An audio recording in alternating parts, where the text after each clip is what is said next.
बिस्मिल्लाहिर्रहमानिर्रहीम। ये सरजमीन शाम है, अंबिया की सरजमीन, वो सरजमीन जिसके माहौल में अल्लाह ने बरकत रखी है। आज इस सरजमीन शाम पर एक और खूना शाम जो है वो होने वाली है। सूरज गुरूब हो रहा है और इस गुरूब होते सूरज के पीछे इदलिब का शहर है। ये वो इलाका है कि जिस इलाके के बारे में सैयदुल अंबिया सल्लल्लाहु अलैहि वसल्लम ने आखिरी मलहमतुल कुबरा, बड़ी जंग की नवीद बताई है। ये मकाम वामद और अमाक इन दोनों इलाकों के इर्द गिर्द आबाद है, जहाँ पर सबसे बड़ी आलमी जंग ने बर्पा। क्या इसका आगाज शाम की तबाही और बर्बादी से हो चुका? अगर हो चुका है तो फिर ये तो उम्मत मुसलमान के साथ की जाने वाली जंग है। क्या उम्मत मुसलमान को इसका अंदाजा है कि उनके खिलाफ ऐलान जंग हो चुका?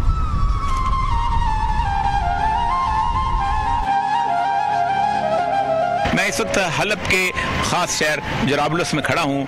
अभी हम थोड़ी देर पहले तुर्की से जब यहाँ दाखिल हुए तो इर्द गिर्द सवाए खंडरात के और कुछ नज़र नहीं आ रहा था और चारों तरफ बंदूकें लिए लोग खड़े हैं, लेकिन ज़िंदगी कहीं लौट रही है। ये इलाका जो था एक ज़माने में कुर्दों के पास था जो कि PKK थे। PKK के बाद ये इलाका जो है ये दाइश के कब्ज़े में आया और फिर अब इस वक्त तुर्की की हुकूमत ने और तुर्की की अफवाज ने इनके साथ मिल के इस इलाके को खाली किया और यहाँ पर इस वक्त यहाँ के लोगों की शहरी हुकूमत है। खौफ है और यहाँ पर आपको ज़्यादातर मर्द नज़र नहीं आएंगे, यहाँ ज़्यादातर बच्चे और औरतें नज़र आएंगी। और ये जो इलाका है ये एक स्कूल है कि जो कि तुर्कों ने यहाँ पर इनके लोगों को उनकी तुर्की की हुकूमत ने मदद दे के उनको खोल के दिया हुआ है, जिसमें ऐसे बच्चे हैं कि जो कि उसकी जंग के से खौफ के आलम में यहाँ पर पढ़ते हैं। और आपको चारों तरफ अभी भी कहीं ना कहीं बारूद की बू भी नज़र आएगी और धुआं भी उठता नज़र आता होगा।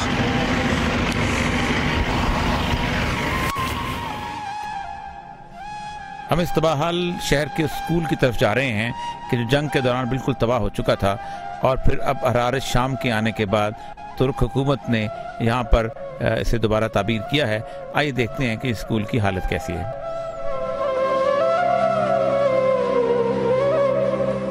ये जो स्कूल है ये तुर्की में एक मारफ वक्फ है।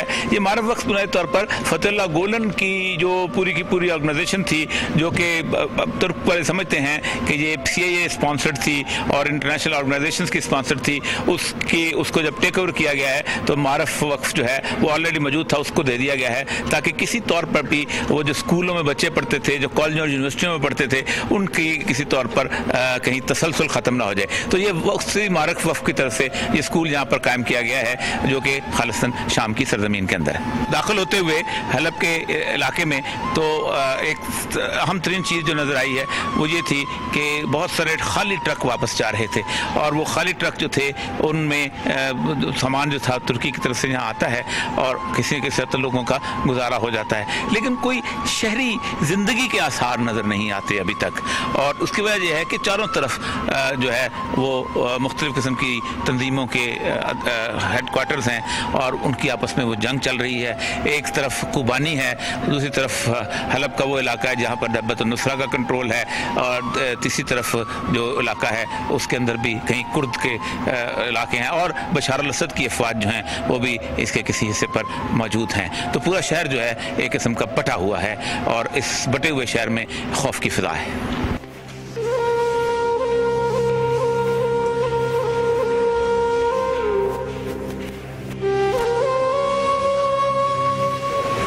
अब कल्चर सेंटर बिल्कुल तकमील के आखिरी मराहल में है और वो चाहते हैं कि ये एक गर्ल्स स्कूल सा बने तौर पर जिसको जंग के दौरान तबाह कर दिया गया था। अब ये चाहते हैं कि सेंटर के अंदर वो तमाम सहूलियात जो हैं जो यतीम बच्चों के लिए होती जाती हैं और उनकी जो नफसियाती मसाइल को हल करने और उनको एक नफसियाती तौर पर एक बेहतर माहौल पैदा करने के लिए इस कल्चर सेंटर को कायम किया गया है। इस वक्त पाकिस्तान से आए हैं नदीम खान साहब खुबैब फाउंडेशन के। और ये साहब इतने बुरे हालात हैं कि यहाँ पे हर चीज़ की ज़रूरत है, हर तरह के ताउन की ज़रूरत है। इस वक्त हमें तुर्की की हुकूमत के साथ मिलकर यहाँ काम करने की ज़रूरत है, क्योंकि ये इलाके वो हैं जो अभी तक मुकम्मल कंट्रोल में नहीं आए। ये जराबुलस हलब का वो हिस्सा है जिसको अभी साफ़ किया है और अब लोग वापस आ रहे हैं। इसके साथ साथ अलबाब और राय और इसमें पीछे मुंबिज और अभी ये यहाँ से रक्का बिल्कुल करीब है। ये जगह साफ़ होने की दरकार है और ये दाइश के कब्जे में था। अब इधर हमें फौरी तौर पर जिस चीज़ की ज़रूरत है वो फूड सप्लाई की है। इस वक्त हम ऐसे यतीम खाने में मौजूद हैं जिसमें दोनों वालिदैन बच्चों के शहीद हो गए हैं और उनकी केयर के लिए ये इदारा बना है।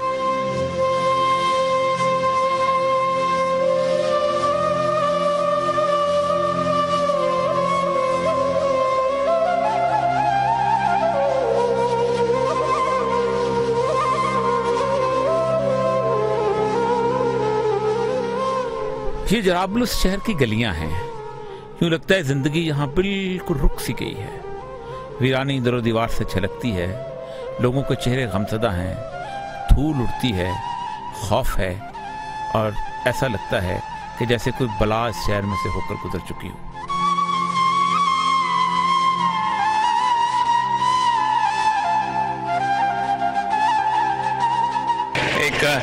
कैंप है जराबुलस का इलाका, जो उसके अंदर इस वक्त इस कैंप के अंदर तकरीबन 5-1 हज़ार के करीब महाजर मौजूद हैं। ये एक शामी बच्चा है, ये अस्सलाम वालेकुम। ये बच्चे हैं, आप इन बच्चों के चेहरों से देख सकते हैं कि इन बच्चों के चेहरे जो हैं ऐसे लग रहा है कि मुद्दत से नहाए नहीं हैं। ये कैंप इस तरह के हैं कि जिनके अंदर पूरा का पूरा ख़ानदान छोटी सी जगहों पर रहता है और अगर बाप को कपड़े बदलने हो तो पूरा घर जो है उसको बाहर निकलना पड़ता है और अगर माँ को कपड़े बदलने हो तो पूरे घर को बाहर निकलना पड़ता है। ये वो लोग हैं, ये अफगानों की तरह किसी पहाड़ी इलाके में नहीं रहते थे। ये बेचारे वो थे कि जो नौकरी पेशा थे, ये बेचारे मिडिल क्लास के लोग थे और लेकिन किस तरह की ये जिंदगी गुजार रहे हैं। इसमें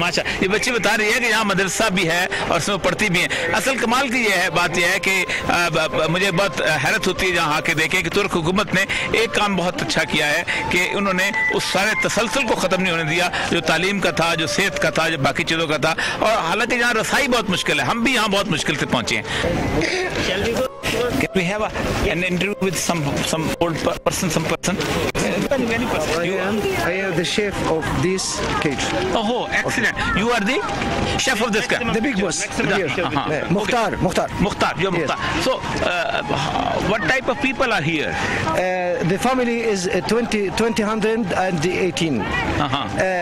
All people here in 1,400. Different Mashallah. children.